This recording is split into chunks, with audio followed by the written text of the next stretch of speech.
तो नमस्कार साथियों, मैं आपका दोस्त शैलेश जी। और साथियों, आज की इस वीडियो में हम लोग बात करने वाले हैं टैक्स के बारे में। टैक्स की जो कर है वो कितनी प्रकार से लगाया जाता है और टैक्स क्यों लगता है और टैक्स का मतलब क्या होता है, आज की इस वीडियो में बात करने वाला हूँ। क्योंकि यह जो टैक्स का जो मैटर है ये लॉ में बहुत इंपॉर्टेंट होता है और सभी को यह समझना भी चाहिए कि टैक्स लगता क्यों है और क्यों लगाया जाता है और टैक्स कितने प्रकार से हमसे सरकार लेती है और किस तरीके से टैक्स लेती है। तो सबसे पहले मैं बात कर रहा हूँ जो टैक्स है वो क्यों लगाती है सरकार। तो आम जनता जो होती है वो किसी भी तरीके से कोई भी सरकार द्वारा जो सेवाएं दी जाती हैं आम जनता की सुरक्षा के लिए, कोई किसी भी तरीके से सरकार को धनराशि की जरूरत होती है तो उस पर टैक्स लगाया जाता है। जैसे मान लीजिए विभिन्न सेवाएं सरकार देती है, कोई वस्तु देती है तो उस पर टैक्स लगाया जाता है। तो उसे हम लोग कहते हैं कि जो भी अगर आप कमाएंगे तो उस पर टैक्स लगेगा, या फिर किसी भी तरीके से सरकार उन सुविधाओं को चलाने के लिए, उन वस्तुओं को आपको देने के लिए टैक्स लगाती है ताकि वो सरकार चल सके।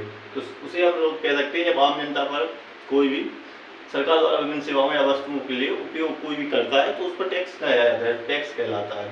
और मैं आपको बता दूं कि जो टैक्स होता है वो दो प्रकार का होता है। कर जो होता है वो दो प्रकार का कर होता है।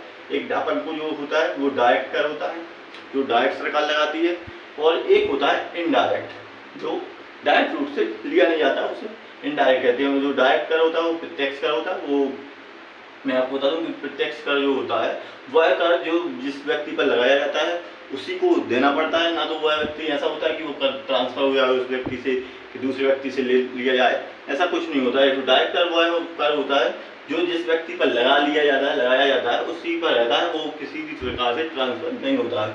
और इनडायरेक्ट कर जैसे हम लोग अप्रत्यक्ष कर कहते हैं, वो जिस व्यक्ति पर, देखो मैं आपको बता दूं कि सीधे तौर पर उस व्यक्ति पर कर नहीं लगाया जाता है। वो ऐसा होता है कि इनडायरेक्ट कर हो जाए, जो अप्रत्यक्ष कर होगा वो सीधे जनता पर नहीं लगाया जाता है, लेकिन वो कर होता है वो जनता ही को देना पड़ता है। ऐसा नहीं है कि सीधे जनता पर लगा दिया, एकाएक जनता को पता चल जाए कि यह मुझसे कर लिया जा रहा है, लेकिन वो धीरे धीरे करके जनता ही को ही देना पड़ता है। अप्रत्यक्ष कर भी जनता ही को ही देना पड़ता है।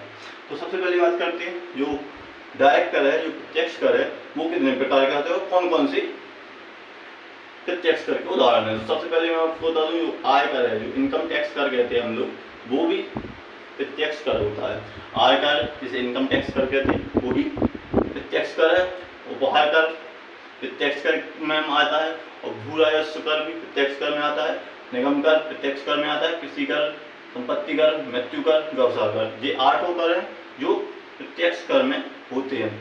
और ये जिस व्यक्ति पर लगाए जाएंगे उसी को वह कर देना पड़ता है, और यह कर ट्रांसफर भी नहीं होते हैं, या फिर जिस पर भी ये टैक्स लगता है, जैसे आयकर इनकम टैक्स आप जानते होंगे, तो जिस पर लगाया जाएगा उसी को देना पड़ेगा। तो ये, और मैं आपको बता दूं अप्रत्यक्ष कर है वो भी 8 प्रकार के होते हैं। वो सबसे पहले होता है सेवा कर, जिसे सर्वेंट टैक्स कहते हैं।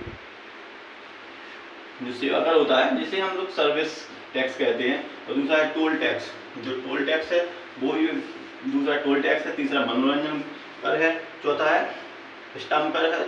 वो 5वां जिसे सीमा कर कहते हैं, और 6वां जीएसटी कर, और जिसे 7वां है बिक्री कर, और 8वां है उत्पाद कर। तो कर का मैं आपको बता दूं, आप लोगों को कर की जो टैक्स है वो 2 प्रकार के होते हैं। पहला हो गया डायरेक्ट टैक्स, जो सरकार आपसे डायरेक्ट आपसे लेती है और आपको पता चल जाता है कि यह डायरेक्ट हमसे लिया जा रहा है। तो डायरेक्ट कर होता है जो प्रत्यक्ष कर होता है, जिसे हम लोग हिंदी में प्रत्यक्ष करते हैं। और दूसरा जो कर होता है वो इनडायरेक्ट होता है, जिसे हम लोग हिंदी में अप्रत्यक्ष कर कहते हैं। तो आशा करता हूँ आपको कर के बारे में पता चला होगा, क्योंकि जो LLB कर रहे हैं जो स्टूडेंट, उनके लिए भी बहुत इंपॉर्टेंट होता है, और सभी के लिए कर के बारे में जानना इम्पोर्टेंट होता है कि टैक्स कितने प्रकार के होते हैं और कैसे किन किन प्रकार से जो प्रत्यक्ष कर हैं वो कौन होते हैं और जो अप्रत्यक्ष कर हैं वो कौन होते हैं। तो आशा करता हूँ आप लोगों को यह जो कर है, जो मैंने आपको टैक्स के बारे में बताया है, वो आपको इस वीडियो के माध्यम से समझ आया होगा। और जो भी आपको अगर समझ नहीं आया है तो आप उनसे पूछ सकते हैं, कमेंट बॉक्स के माध्यम से पूछिए। और अगर आपको यह वीडियो अच्छी लगी हो तो वीडियो को लाइक करें और वीडियो को अधिक से अधिक शेयर करें। और कोई भी अगर आपको कानूनी जानकारी चाहिए तो हमें कमेंट बॉक्स के माध्यम से बताइए। हम आपका जो भी सवाल होगा, जो भी आप कानूनी जानकारी लेना चाहते हैं, हम वो आपको कमेंट बॉक्स के माध्यम से वीडियो बनाकर आप तक पहुँचाएंगे। और अगर आप हमारे चैनल पर पहली बार आए हैं तो चैनल को सब्सक्राइब करना ना भूलें। धन्यवाद दोस्तों, फिर मिलते हैं नेक्स्ट वीडियो में। तब तक के लिए जय हिंद, जय भारत।